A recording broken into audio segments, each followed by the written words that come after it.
Felt it in her stomach the first time he raised his voice over something small. She felt it the night he went cold on her and acted like she was the problem for asking why. She felt it when her friend said, "Are you sure about him?" And she smiled and changed the subject. She knew, but she loved him. So she stayed quiet. She adjusted. She prayed harder. She tried to be soft. She told herself, "This is just a phase. He is stressed and probably overreacting." And the signs she should have seen clearly, she chose to see differently. If that woman sounds familiar, if you've ever talked yourself out of what you clearly felt, this video is for you. Because here's what nobody tells you about love: love doesn't make you blind, fear does. Fear of being alone, fear of starting over, fear that this might be as good as it gets. That fear is what blurs your vision, not love. Real love was never supposed to cost you your peace, your voice, or your sense of self. Today, we're talking about 7 warning signs in men you must never dismiss. Signs that, if left unchecked, don't just damage a relationship, they damage you. Not every man who shows these signs is a bad person, but every woman who ignores these signs pays a price. So stay with me, because by the end of this video, you won't just be able to feel something is wrong, you'll be able to name it. And the moment you can name it, you take your power back. Let's get into it. Before we get into the signs themselves, we need to have an honest conversation first. Because I've sat across from some of the most intelligent, accomplished, spiritually grounded women, women who could spot a lie in a boardroom from a mile away, and watch them completely miss what was happening right inside their own homes. So the question isn't how could she not see it? The real question is, why do smart women talk themselves out of what they already know? And the answer comes down to 3 things. The first is conditioning.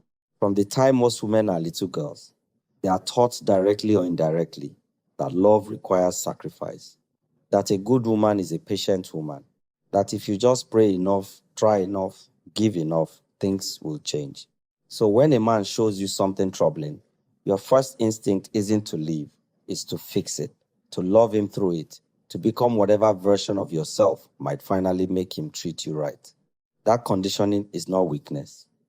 It was taught to you, but it becomes dangerous when it turns into a reason to stay somewhere God never designed you to suffer.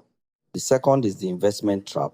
The longer you've been with someone, the harder it becomes to see them clearly, because now you're not just evaluating him, you're evaluating the 2 years, the sacrifices, the children, maybe the life you already built in your head.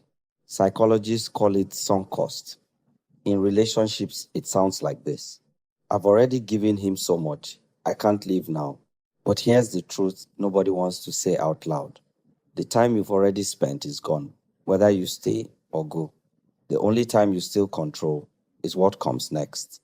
Don't lose your future trying to justify your past. The third is the version of him you fell in love with.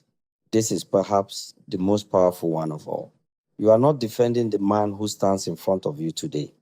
You are defending the man he was on that first trip, the man who called you just to hear your voice, the man who made you feel like the most chosen woman in the room. That man was real. Those moments happened. But here is what experience and research both confirm: people show you who they are over time, not all at once. The early version wasn't a lie, exactly. It was the best he had to offer before comfort set in, before accountability was required, before the relationship asked something real of him. When someone shows you a different version later, believe that version too. Now, none of this means every relationship with problems should be abandoned. Some things can be worked through with honesty, with counseling, with two people who are genuinely committed to growth. But you cannot walk through what you refuse to see. And that is exactly why we need to name these signs clearly, so that you are never again left second guessing something your spirit already confirmed. Here are the 7 warning signs in a man you must never dismiss. Let's go through each one. And as I name them, I want you to do something important. Don't think about your friend's relationship. Don't think about your sister's situation. Think about yours. Number 1, he makes you feel crazy for having feelings. You bring up something that hurts you calmly, respectfully, and somehow, by the end of the conversation, you are the problem. It tells you you're too sensitive, you're overthinking, you're always starting something.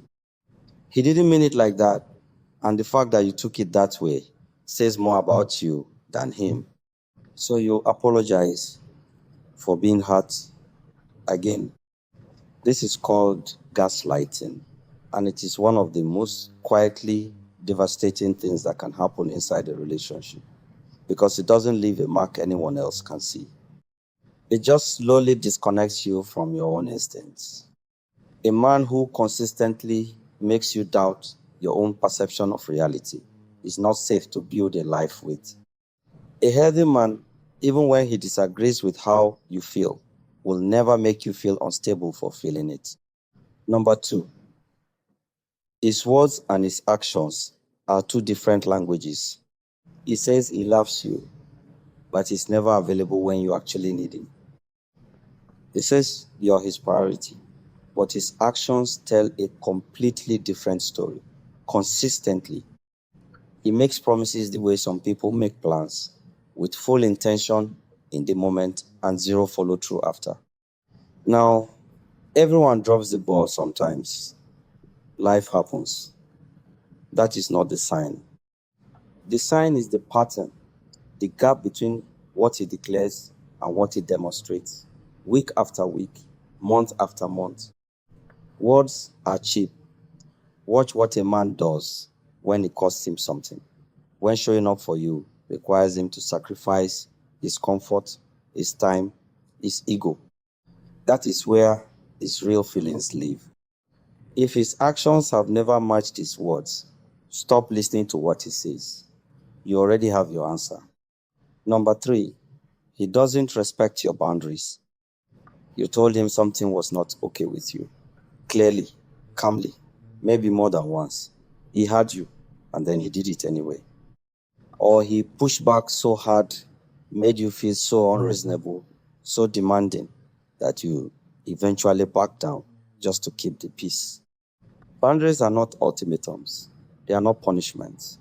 They are simply a description of what you need to feel safe and respected. A man who cannot honor your boundaries is telling you very clearly that his comfort matters more than your well being. And here is what that becomes inside a marriage: a lifetime of shrinking yourself, silencing your needs, and calling it compromise when it is actually surrender. Number four, he isolates you subtly or directly. This one rarely looks dangerous at first. In the beginning, it can even feel like love. He wants all your time. He gets quiet when you spend the evening with your friends. He has a comment, always a comment, about your family, your friends, your colleagues. Nobody in your life is quite good enough. Nobody quite has your best interest at heart except him. Over time, you find yourself spending less time with the people who knew you before him. Your world quietly gets smaller, and because it happened gradually, you almost don't notice until one day you look around and realize he is the only person you have left. That is not love. That is control wearing love's clothing. A man who is secure and genuine will celebrate your relationships, not compete with them. Number five, anger is his default response to accountability. Nobody enjoys being confronted, but there is a significant difference between a man who gets uncomfortable when corrected and a man who gets dangerous. Watch how he responds the moment he is questioned. Does he shut down completely? Does he explode? Does he turn it around so fast that you forget what you originally came to him about? Does he punish you with silence, with coldness, with a mood that fills the whole house? A man who cannot be held accountable cannot grow. And a man who meets accountability with anger is training you, whether he knows it or not, to never bring things to him again. That silence you learn to keep is not peace. It is fear. And fear is a terrible foundation for a marriage. Number 6, he disrespects you in public. Private rudeness is serious, but public disrespect reveals something deeper. It shows you how much he values your dignity when there is an audience. The cutting joke at your expense that everyone laughed at except you. The dismissive comment in front of his friends. The eye roll. The way he talks over you. The correction that was less about being right and more about making you feel small. Some women absorb this and say nothing because the embarrassment of making a scene feels worse than the pain of the moment. But hear this, the way a man treats you in public is not a slip, it is a preview. It tells you exactly how he sees you in the hierarchy of his world and whether your honor means anything to him. You deserve a man who protects your name even when you are not in the room. Number 7, your gut has been uneasy for a long time. I saved this one for last because it is the most powerful and the most ignored. Not a fleeting feeling, not first date nerves. I am talking about that deep, settled, persistent unease that lives somewhere below the surface. The one that doesn't go away no matter how well things are going on a given day. The one that wakes you up at the midnight with no specific reason.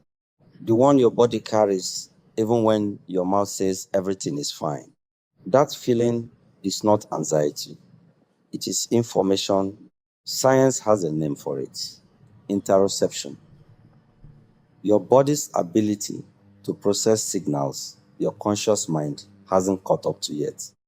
But women have always known it simply as instinct.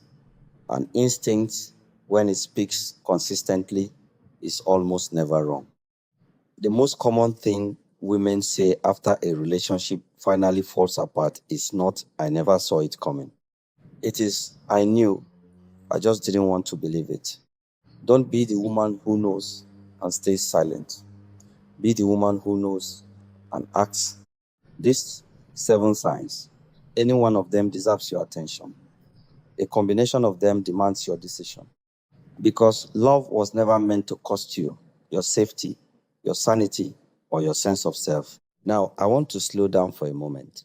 Because if you've been nodding along, if 2, 3, maybe 4 of those signs felt uncomfortably familiar, I want you to stay with me here. Because this is the part most relationship coaches skips entirely. They'll give you the list, they'll name the red flags, and then they'll leave you standing there with a heavy heart, a racing mind, and no real framework for what any of it means. So let's go deeper. Here is what those 7 signs are not. They are not proof that you chose wrong because you are foolish.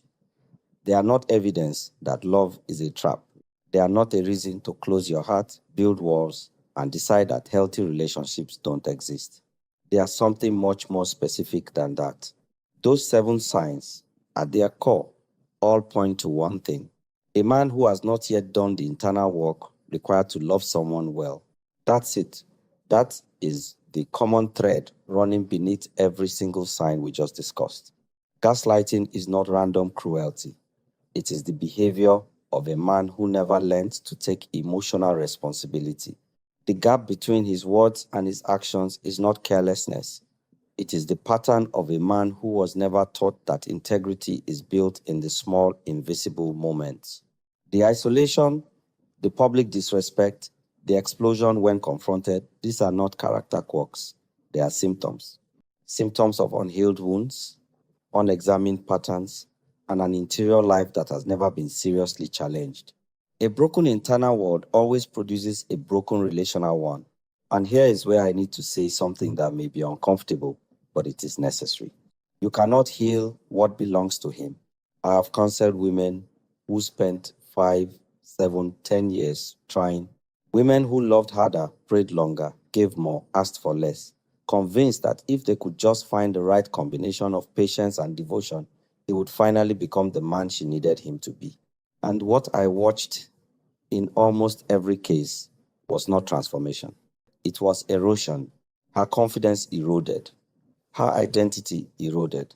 Her standard for what she deserved eroded slowly, quietly, until she couldn't even remember what she had originally come into that relationship believing about herself.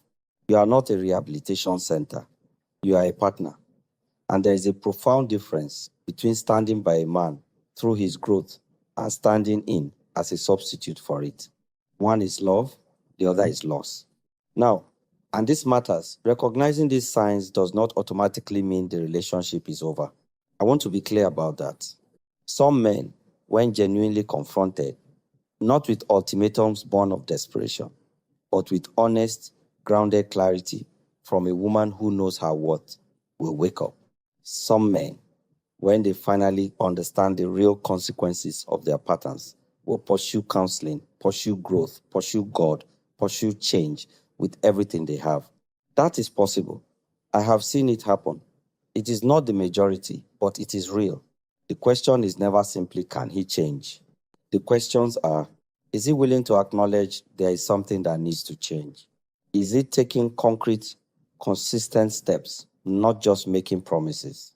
And are you seeing genuine transformation over time or just improved performance during conflict? Because a man who changes for seasons, who softens when he senses you pulling away, then reverts the moment he feels secure again, has not changed at all. He has simply learned to manage you. Real change is consistent even when it's inconvenient. Real change doesn't need an audience. There's also something I want to speak to directly for the women watching this who are married. Marriage is a covenant. It is sacred. It is not something to walk away from lightly, and I will never counsel it as a first resort. But I will say this: God did not design marriage to be a place where one person slowly disappears so the other can remain comfortable. A covenant requires two people. Commitment requires two people.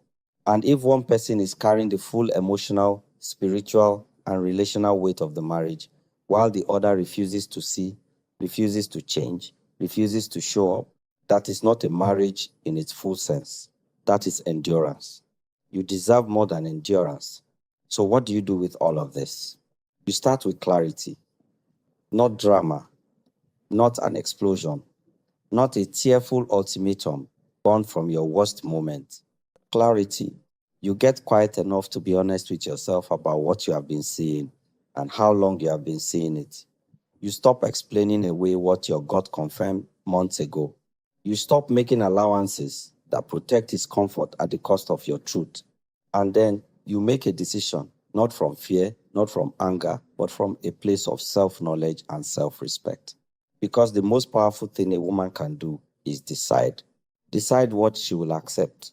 Decide what she will address. Decide what she will no longer carry in silence. That decision, that moment of clarity, is where your life changes. Not when he finally sees it. Not when he finally apologizes. Not when circumstances force a conclusion. When you decide, and that brings us to my final thought. Because I don't want you to leave this video feeling heavy. I want you to leave it feeling something far more useful than that. I want to close with something personal. In all my years of working with couples as a family life practitioner, sitting in rooms with women at every stage of love, loss, and everything in between, the most heartbreaking conversations were never the ones where a relationship had ended. The most heartbreaking ones were with women who were still in it, still in the relationship, still showing up, still trying, but completely gone on the inside. Women who had slowly traded their voice for his approval, their peace for his comfort, their future for the hope of a version of him that kept disappearing every time they got close. And almost without exception, when I gently asked them, when did you first notice something was wrong? The answer was almost always somewhere in the beginning. She knew. She just didn't yet believe she was allowed to act on what she knew. So this is what I want to leave with you today. Not a checklist, not fear, not a reason to distrust every man who comes into your life. Just this: you are not asking for too much. Wanting a man who keeps his word is not too much. Wanting a man who can handle accountability without punishing you for it is not too much. Wanting a man who honors you privately and publicly, who makes you feel safe, not supervised, who grows with you instead of diminishing you. That is not a fantasy. That is not unrealistic. That is not the wish list of a woman who has watched too many films. That is the baseline, and you deserve the baseline. The goal was never to find a perfect man. No such person exists, not for him, not for you, not for any of us. The goal is to find a safe man, a growing man, a man who, when he falls short, and he will, does not deflect, does not punish, does not disappear. A man who looks at the gap between who he is and who he needs to be and chooses again and again to close it. That man exists, but you will never find him if you keep making a home in the arms of someone who was never willing to become him. So, here is your invitation today, not to blow up your relationship, not to make a rash decision in the next 24 hours, but to get honest, genuinely, uncomfortably, lovingly honest with yourself. Ask yourself, am I at peace or am I just used to the chaos? Am I staying because this is good for me or because living feels too frightening?